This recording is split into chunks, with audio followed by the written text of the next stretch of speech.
KPK kemarin menahan mantan Dirut Pertamina Karen Agustiawan terkait dugaan korupsi pengadaan LNG tahun 2012. Menanggapi kasus Karen ini, Menteri BUMN Erick Thohir menyatakan berkomitmen melakukan bersih-bersih BUMN sebagai langkah transformasi. Erick Thohir menyatakan ia tidak ingin mendiskreditkan siapapun setelah Dirut Pertamina Karen Agustiawan ditetapkan sebagai tersangka oleh Komisi Pemberantasan Korupsi. KPK menyebut sejak ia menjabat sebagai Menteri BUMN, ia berkomitmen untuk mentransformasi BUMN melalui program bersih-bersih BUMN. Erick juga menjamin selama ia menjadi Menteri BUMN akan terus menjaga struktur sistem transparansi BUMN.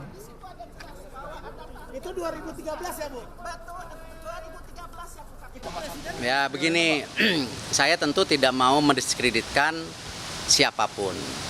Tetapi sejak awal saya bilang bahwa ketika saya dipercaya, diberi amanah oleh Bapak Presiden sebagai pembantu beliau untuk mentransformasi BUMN, sejak awal saya bilang harus ada program bersih-bersih BUMN. Program ini tidak hanya tadi secara karakter dengan fondasi akhlak, tetapi juga good corporate governance. Bagaimana perkembangan kasus dugaan korupsi yang melibatkan mantan Dirut Pertamina Karen Agustiawan? Kita akan bergabung dengan jurnalis Kompas TV Abel Insani di gedung KPK. Abel, setelah Karen ditetapkan sebagai tersangka, apakah hari ini ada pemeriksaan lanjutan terkait dengan kasus ini?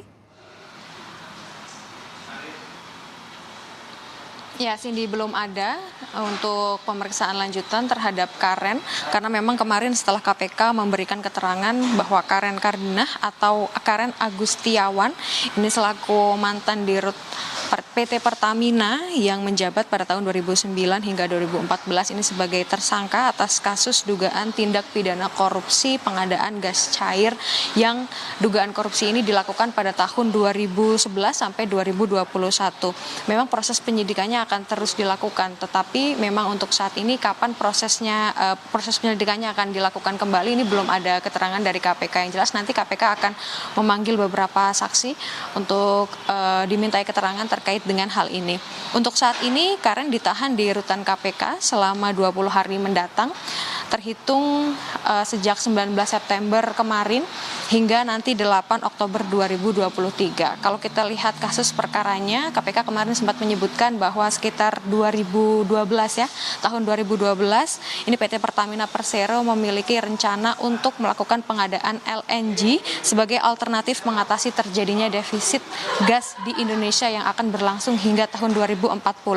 Tetapi pada saat itu Karen sebagai Dirut Pertamina ini mengeluarkan kebijakan menjalin kerjasama dengan beberapa produsen dan supplier LNG dari luar negeri, dan pada saat itu Karen mengambil kebijakan secara sepihak tanpa kajian dan juga analisis mendasar hingga tidak melaporkan pada Dewan Komisaris PT Pertamina Persero. Nah, selain itu pelaporan untuk menjadi bahasan di lingkup rapat umum pemegang saham dalam hal ini adalah pemerintah juga tidak dilakukan, sehingga bisa dibilang bahwa yang dilakukan Karen ini tanpa seizin atau tidak direstui oleh pemerintah pada saat itu.